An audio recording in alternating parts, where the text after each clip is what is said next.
Beautiful people, അപ്പോൾ നമുക്കിന്ന് നവരാത്രി പ്രോഗ്രാമിൻ്റെ വിശേഷങ്ങൾ കേട്ടാലോ.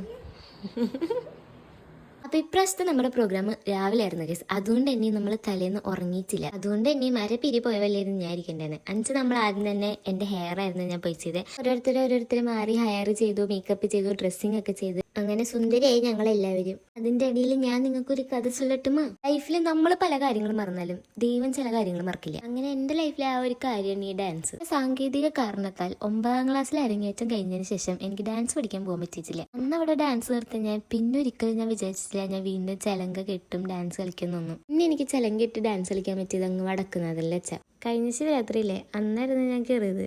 അത് ഈ ആതിര ചേച്ചി കാരണമുണ്ട്. ആതിര ചേച്ചിനെ പരിചയപ്പെടുന്നത് എൻ്റെ ഫ്രണ്ടിൻ്റെ അനിയത്തി വഴി കേട്ടോ. ഞാൻ ആ ഡാൻസിന് ശേഷം ഞാൻ രണ്ടാമതും ചേച്ചി വിളിച്ചിട്ട് പ്രോഗ്രാമിന് വന്നേക്കാം. ഫസ്റ്റ് എൻ്റെ ഹെയർ സ്റ്റൈലും ഡ്രസ്സിങ്ങും മേക്കപ്പും ഒക്കെ എനിക്ക് ഭയങ്കര ഇഷ്ടമുണ്ടായി. തൃശ്ശൂർ കുറുക്കഞ്ചേരിയുള്ള കിഴുത്തൃക്കോവിൽ ടെമ്പിൾ എന്ന് പറഞ്ഞ സ്ഥലത്താണ് നമ്മൾ ഇപ്രാവശ്യം പ്രോഗ്രാമിന് വന്നേക്കാം. ഞാൻ പറഞ്ഞ ആ ഫ്രണ്ടും അനിയത്തിയും ഇതാണ് കേട്ടോ.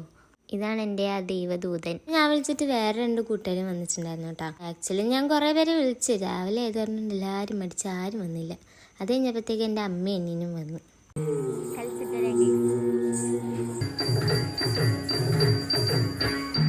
അങ്ങനെ ഞങ്ങളുടെ ഗംഭീര നൃത്തം കഴിഞ്ഞതിൻ്റെ ക്ഷീണത്തിൽ ഞങ്ങൾ വേഗം വീട്ടിൽ പോയി ഡ്രസ്സൊക്കെ മാറി ഗൈസ്. തലേന്നൊരു 1.5 മണിക്കൂർ എടുത്ത് ഞങ്ങൾ ട്രാൻസിഷൻ വീഡിയോ പ്രിപ്പയർ ചെയ്തായിരുന്നു. ഈ തിരക്കിൻ്റെ ഇടയിൽ ഞങ്ങൾ അതും വിട്ടു. ഇപ്രാവശ്യത്തെ വിശേഷം നമുക്ക് അത്രയ്ക്കൊക്കെ ഉള്ളൂ. അപ്പോൾ ഇനി അടുത്ത വീഡിയോയിൽ കാണാം. Bye bye, see U.